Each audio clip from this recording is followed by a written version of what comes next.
जय हिंद दोस्तों, स्वागत है आप सभी का हमारे यूट्यूब चैनल में। आज हम बीए सेकेंड ईयर सोशियोलॉजी प्रथम प्रश्न पत्र का 11 चैप्टर पढ़ने वाले हैं। 10 चैप्टर ऑलरेडी कवर हो चुका है। यदि आपने वीडियो नहीं देखा तो प्लीज़ चैनल पर जाकर वीडियो देख सकते हैं। चलिए शुरू करते हैं।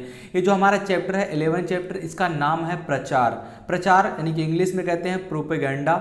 तो इसके बारे में पढ़ने वाले हैं। तो इसमें हमारा पहला प्रश्न है, बहुत सारे इसमें विद्वान होंगे जो कि प्रचार पर अपना मत देंगे, अपना परिभाषा देंगे, तो वही सब हम पढ़ने वाले हैं। तो पहला प्रश्न किसी के द्वारा कहा गया है, प्रचार का परिभाषा देते हुए कह रहे हैं कि प्रचार व्यक्ति को बिना भेदभाव के तैयार निर्णय को स्वीकार करने को प्रेरित करती है।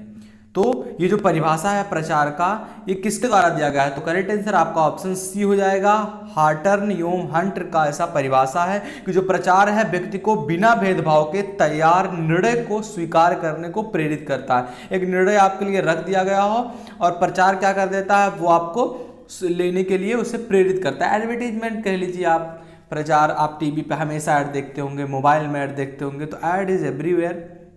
तो यही होता है कि प्रचार बिना भेदभाव के आपको जो तैयार चीज़ रखी है उसे आप खरीद लेते हैं, उसे आप स्वीकार कर लेते हैं, उसके लिए आपको प्रेरित करता है। चलिए आगे बढ़ते हैं। अगला प्रश्न कह रहा है दूसरा नंबर का कि प्रचार व्यक्ति या समूह द्वारा जनमत या अन्य किसी प्रकार की मनोवृत्तियों को प्रभावित करने का एक संगठित या व्यवस्थित प्रयत्न है, प्रयास है। ये कथन किसका है? तो करेक्ट आंसर आपका ऑप्शन बी हो जाएगा।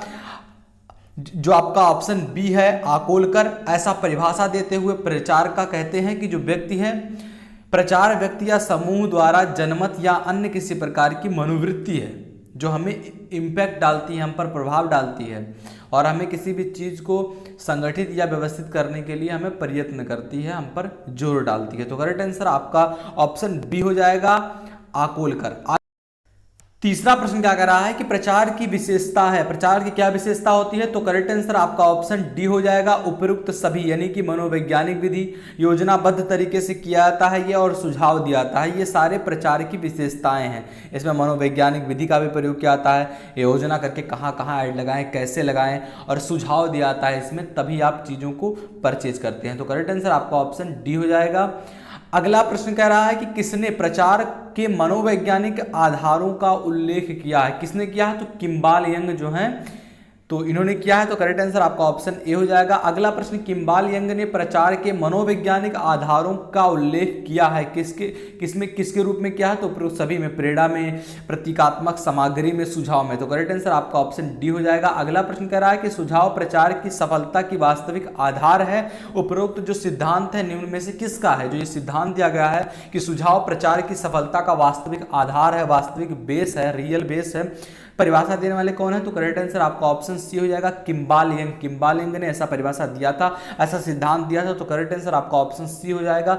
सातवां प्रश्न क्या कर रहा है कि प्रचार की मनोवैज्ञानिक प्रविधियां हैं, कौन कौन सी प्रविधियां होती हैं? तो उपयुक्त सभी यानी कि नाम देना, प्रचार में नाम देते हैं, प्रमाण देते हैं और आकर्षण सामान्यीकरण होता है। तो ये सारी चीजें इसकी प्रविधियां होती हैं। तो करेक्ट आंसर आपका ऑप्शन डी हो जाएगा, उपयुक्त सभी। अगला प्रश्न 8वां नंबर का कह रहा है कि प्रचार का सर्वाधिक सशक्त साधन है, क्या होता है? तो चलचित्र। चलचित्र is the right answer for this question.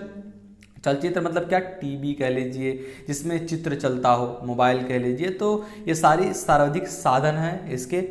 तो करेक्ट आंसर आपका ऑप्शन सी हो जाएगा। अगला प्रश्न कह रहा है कि श्रमिक लोग पूंजीपतियों के लिए किस शब्द का प्रयोग करते हैं? वो किस शब्द का प्रयोग करते हैं?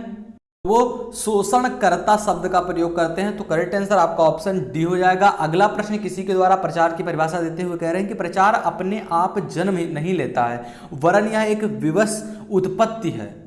यह अपने आप खुद से जन्म नहीं लेता है, लोग इसे बनाते हैं। तो ये एक विवश उत्पत्ति है। जो कि यह कथन किसका द्वारा कहा गया है? प्रचार का परिभाषा देते हुए, प्रचार पर टिप्पणी करते हुए। तो करेक्ट आंसर आपका ऑप्शन ए हो जाएगा, लम्बले का ऐसा परिभाषा दिया गया है। तो करेक्ट आंसर आपका ऑप्शन ए हो जाएगा। अगला प्रश्न क्या कह रहा है कि शक्ति प्रदर्शन किया जाता है। उपरोक्त सभी में शक्ति प्रदर्शन किया जाता है, परेड द्वारा, सभाओं द्वारा, हड़ताल द्वारा, सब में शक्ति का प्रदर्शन करते हैं। कहते हैं हम 4 लोग विवाद कर रहे हैं, पुलिस आके पीट के चली जाती है, तो शक्ति प्रदर्शन पुलिस ने किया।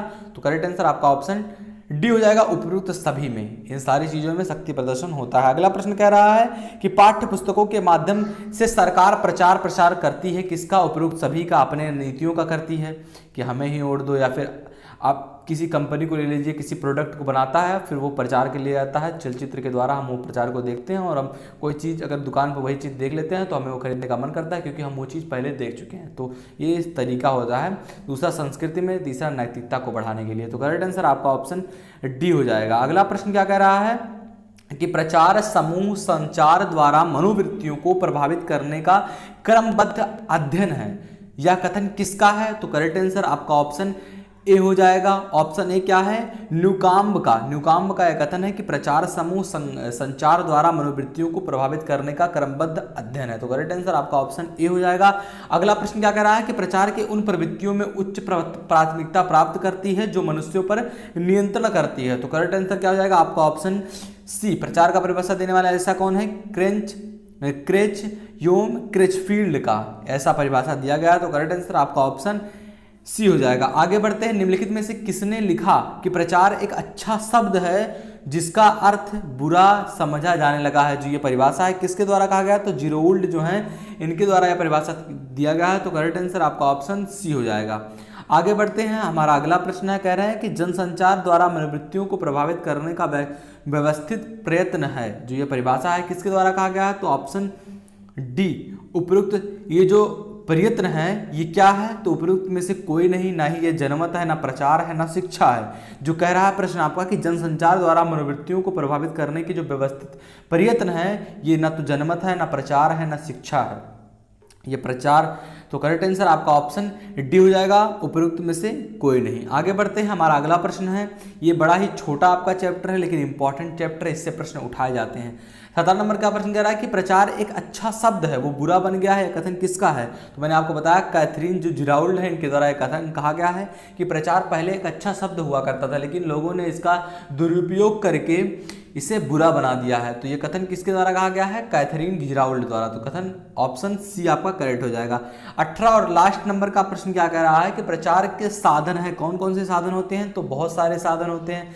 पहला साधन प्रेस हो गया, प्रेस के माध्यम से आप छपवा दें। प्रेस रेडियो के माध्यम से सुनकर लोग चीज़ों को जानते हैं। चलचित्र यानी कि मोबाइल हो गया, आपका टेलीविज़न हो गया और बहुत सारे माध्यम जिनके द्वारा देखा जाता है। तो वो सारी चीज़ों के द्वारा आप प्रचार करते हैं चीज़ों का। तो करेक्ट आंसर आपका ऑप्शन डी उपयुक्त सभी हो जाएगा। आशा करते हैं आपको वीडियो पसंद आया होगी। वीडियो पसंद आया तो लाइक करना, चैनल पर नए हो तो चैनल को सब्सक्राइब कर लो इस वीडियो पाने के लिए। इसके बाद हम आपका कंटिन्यू रखने वाले हैं। तो मिलते हैं आपसे अगली वीडियो में। तब तक के लिए जय हिंद, जय भारत।